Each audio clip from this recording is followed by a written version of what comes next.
Ciao, bellezza! I'm so happy today. You know why? Because you're actually in town and you still don't know that this is what I'm doing. I love that. And you're off with your friends, and here I am. I'm going to show you how to make homemade pasta. So when you come home tonight, we'll eat it together. It'll be great. Okay, so pasta is really easy. 3 simple ingredients. It's going to be flour, semolina flour, and 5 eggs. Now, I only have all-purpose flour right now today, but if you really want to make the best pasta, you need to have soft wheat flour. So 2 cups of soft wheat flour, 2 cups of semolina, 5 eggs. And by the way, I still have a habit of washing the eggs because, you know, in Europe, they don't refrigerate eggs. They don't have to do that like we do here in the United States because according to the FDA, they sanitize every egg to reduce the chances of salmonella. But because, you know, I grew up with doing this in Italy, I wash the eggs every time before each use. So if you're wondering why I keep washing them, it's just habit. Okay. Now you're going to notice here too that I have a little bit of water, but it's not really measured. I just use a little bit just to see the consistency. I can't really tell you how much to use. So you're going to learn as you go to see how much you have to use. And let's begin. I want to have some homemade pasta. It's the best. Let's start. First thing I do is I pour these 2 flours together. Oh, by the way, I did clean my counter. I sanitized that too. And I just put them together, throw them in there. Great. And I try to mix them all up. Now, Nonna, she used to sift, you know, the flour, but I don't know. I guess I'm a little bit more lazy than that. We'll see if it really makes a big difference. Anyway, once you mix the flours together, what you do is you're going to make a little well here. Why? So that you can put the eggs in there, beat them nicely, and you're going to fold everything together. Now, do you have to do it this way? No. I mean, I guess you could put it in a mixer, like my new mixer, but I just want to show you that you don't need to have these fancy products to still be able to cook and make really good food, okay? So here we go. Let me just do this, and we will put 5 of these. And if you notice that maybe the well is not big enough, then make room. Cinque, there we go. 5 it is. With a fork, poke the egg yolks, and I notice at the mound, you can make it just a little wider so that you can start whisking them. I whisk with a fork. That's how I was raised to do this. Okay, and once it's like this, you know, I'm just going to add just a little bit of water as I'm whisking it through. Just a little, just like that. There. Okay, now we're going to work it in. Here we go.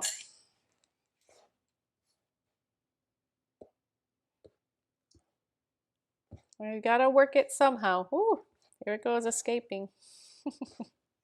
We always made pasta for Mother's Day. Yes, you heard me correctly. We made the pasta for Mother's Day. Instead of someone making the pasta for us, we made it for ourselves. And what Nonna used to say is, nah, if I make it myself, I know it's going to be good. So anyway, so you're going to keep doing this until it gets into like a little dough ball, if you will, which you'll see. You're going to notice too, if it feels like it's too dry, that's what the water is there for. You can add some more water. But before you do that, try to work it in as much as possible until it can't grab any more of the flour. Just going to add just a little bit of water, just a little bit, just like that. You notice it's going to start getting more and more into a ball of dough, just like this. It just takes a minute. I loved when Nonna used to do this, watching her make the pasta dough or bread dough or anything that she made was amazing. Like I could just watch her, and it was just the most relaxing thing because she was an artist. The way she did it, like the way I'm doing it, It's really messy, but the way that she made pasta, dough, pizza, you know, like bread, whatever, it was incredible to watch her. She was fun to watch. Okay, so see, here we go. This is it. This is the pasta dough. Now you noticed I did not put any salt. Do not, I repeat, do not put salt in the dough. I know there are recipes out there that say put salt, put sugar. Please, for the love of your nonna, trust me on this. The salt belongs in the water that you're boiling to put the pasta in, not in the dough. Okay? I'm going to cut this into 4 to 5 pieces. And when I do that, we will come back, we'll put it through the pasta maker and see how that goes. See you in a second. Normally, I would wrap them up in some sort of plastic wrap and then put it in the refrigerator for 20 minutes. But for the purpose of today, we're just going to run it right through. And what's really important in this stage is you need a lot of flour. Flour, because you need to put flour in the machine here on the outside as it comes out. Important. This particular pasta machine is called a Mercato. It is, in my opinion, the best pasta machine that is out there. I love it. The quality, durability, it just works well. Now, I'm trying to make this a little thin because if it's too thick, it'll be too difficult to get through even if it's on the lowest setting. And on these machines, 0 means the lowest setting, meaning that it is the widest it could possibly be. As you start going through the numbers, it makes the pasta thinner, thinner, and thinner, depending on the consistency that you like. I generally, if I'm making pasta, like it to be about 5, on a setting 5, and you'll see. If I'm making lasagna, 5 or 4, it depends. It depends on how my pasta came out. So let's try this out. Starting to get a little better. Keep folding it. Put it one more time at 0 until it becomes completely smooth the way you like it. Keep the flour in. Let's try that. And you see, the more you work it, the better the dough comes out. I'm still not satisfied, so I'm going to do one more time. More flour. More flour. And what I like to do is I like to squeeze the end part here that I'm going to put in the machine to feed it through. So it'll feed it through evenly. Here we go. And you're hoping it's going to come out this way. By the way, the more you run it through the machine, the better it is for the dough actually, because it combines it, like it binds it together a lot better. And I've noticed something else too. The more you let the dough rest here at this stage, the better it works. This time I'm just going to go in half and go back down to 0 to put it all back together again. It's good. Sometimes it falls apart and sometimes it does not. Is it worth it? Yes. Okay, so here's what I realized. If you let the dough sit a little bit, it doesn't need as much work. Okay, so I'm still working on this, of course.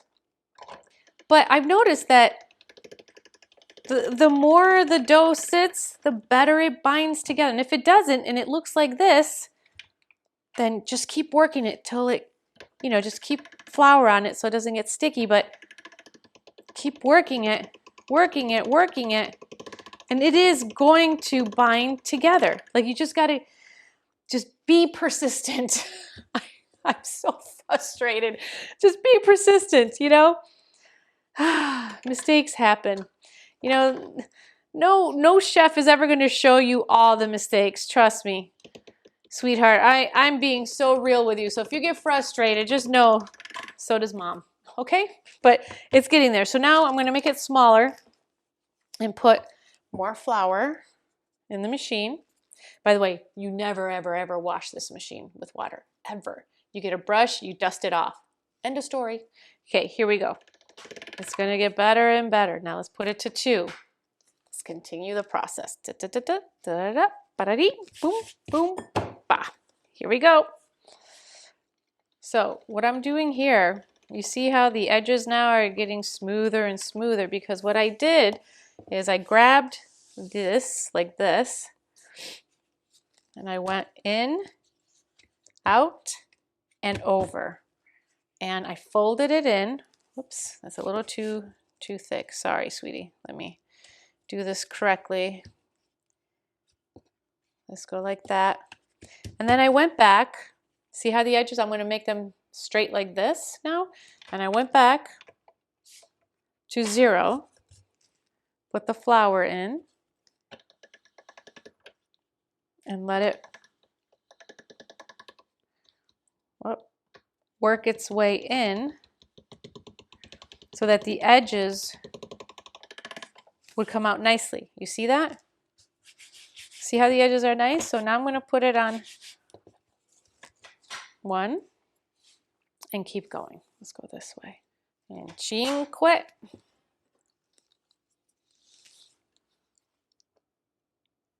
Let's do sei. That's number 6. And that's probably about as thin as I will go with my pasta, but you can go as thin or as thick as you wish. I like it to be nice and light, so I'll make it super, super thin. To me, this is thin. You could go even thinner, but I kind of like this length. And let's do this one. Okay, so I've only done 3 strips. I'm going to make the rest of the strips with these, and when I'm done, we'll come back and we'll feed it through to make fettuccine or angel hair, or both. Let's see. All right, so first I'm going to try to make the angel hair. I love angel hair. I know you do too. So let's do it. There we go.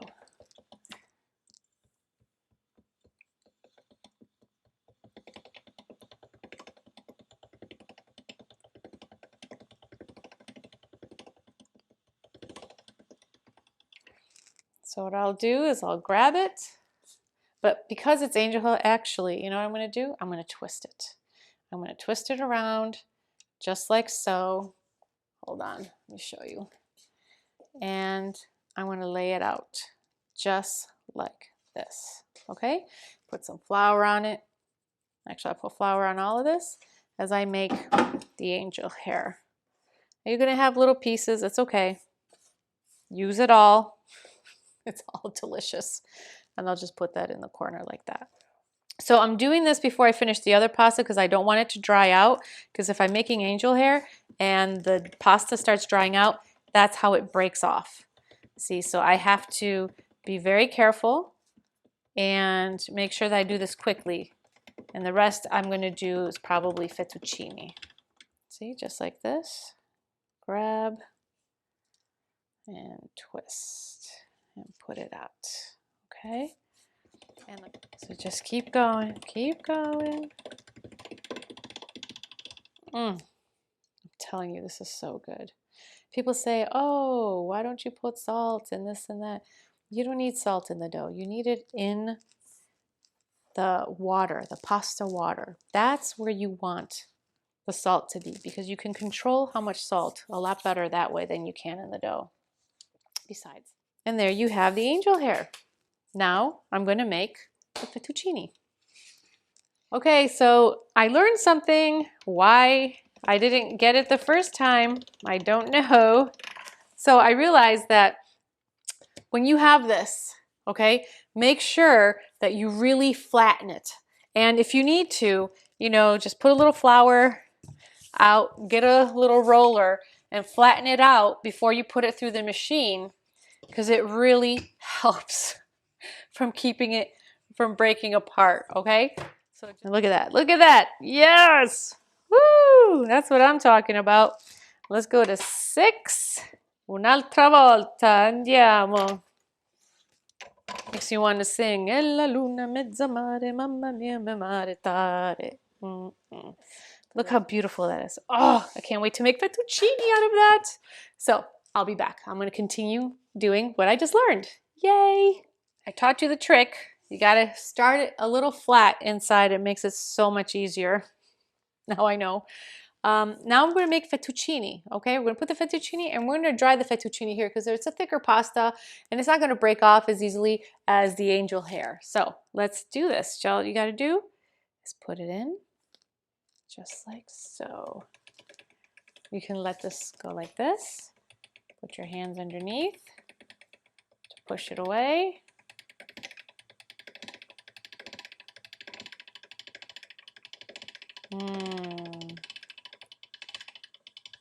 Guarda che bella sta pasta. Mwah! Buonissima, dai. Grab it with your hand. Put it on the rack, just like so.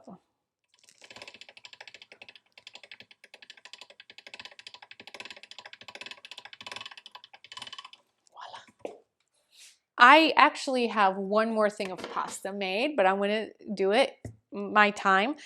But look how much it makes. It's really incredible. You have enough here, you know, for 6 people, which is wonderful.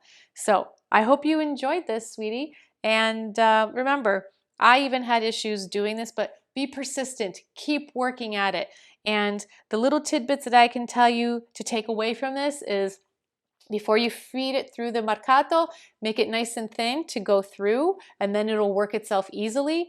And also, if you're going to do angel hair, make sure angel hair dries this way. Otherwise, once it's dry, it'll break apart if you dry it on a pasta rack like this. The fettuccine can handle this a little better. It's not as breakable as the angel hair. So I hope you enjoy. You know, there's sauces you can put on this. I already have one sauce for you, a quick sauce, but next time I'm going to show you how to make the true, you know, red sauce that we had in our family. When I say true, I mean the sauce that we grew up with. It doesn't mean that there's only one way to make sauce, but it's the way that you like. Okay? Alla prossima, bella mia. Ciao! Buon appetito!